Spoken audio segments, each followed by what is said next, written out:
to do so. Is that okay? Thank you. Yes. Let me now recognize Mr. Olszewski of Maryland for 5 minutes. Thank you very much, Madam Chair, and thank you to our witnesses for your time and your testimony today. I'll just open by saying how much I firmly believe with a lot of what was said, and how important it is for the U.S. to use all of the tools at our disposal to dismantle Iran's support for regional terrorism and its nuclear ambition. So thank you for your comments on that.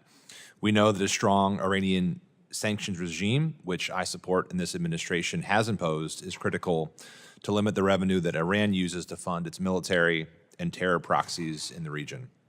However, we cannot forget about the other national security tools at our disposal, including both diplomacy and development, and that the U.S. has to comprehensively counter the regime's malign activities and hold them accountable for human rights violations.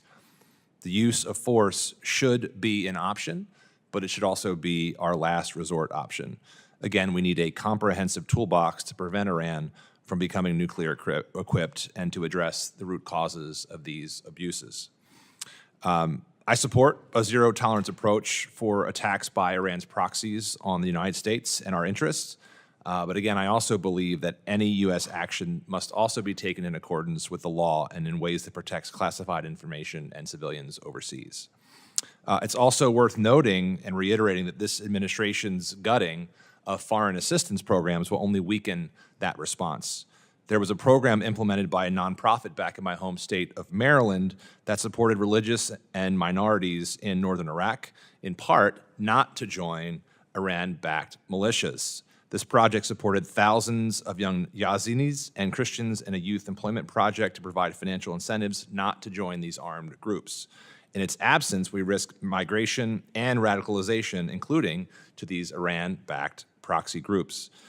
We know this program, unfortunately, is not a one-off. Programs to strengthen local capacity and support ethnic and religious minorities in Yemen, Gaza, and Lebanon, where Iran-backed militias continue to hold military and political influence, were cut. Iranian media even praised the pause because it would halt U.S. support for pro-democracy activists in the country. Other media compared it to a cold shower for the regime's opponents and joked that the U.S. was abandoning its allies like disposable tissues, quote, unquote. Ms. Stroll, can you talk about how these soft power programs, like those administered by USAID and the State Department, play an important role in America's response to Iran's activities around the world? How will Iran and their proxies be emboldened by these cuts? Thank you so much for this question.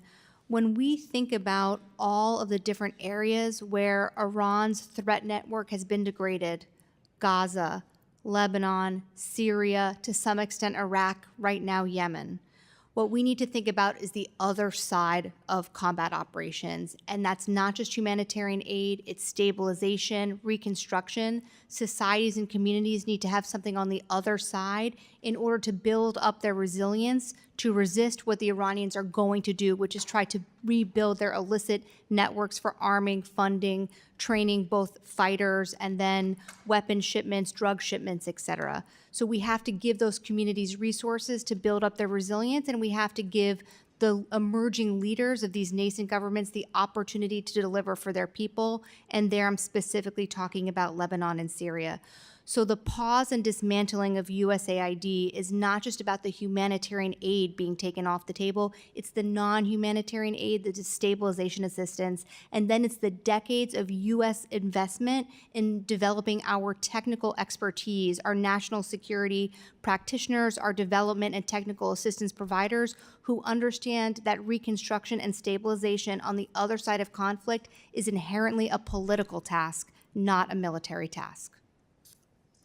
Thank you so much for that response. And I'll just close without an additional question, recognizing that my time is winding down.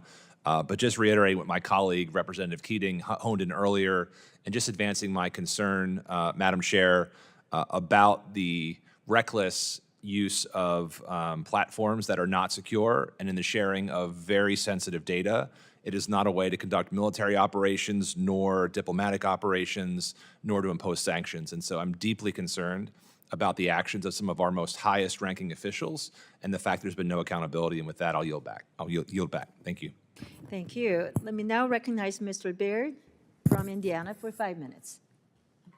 Thank you, Madam Chair, and thank our witnesses for being here today. The expertise you share with us is very beneficial and very helpful.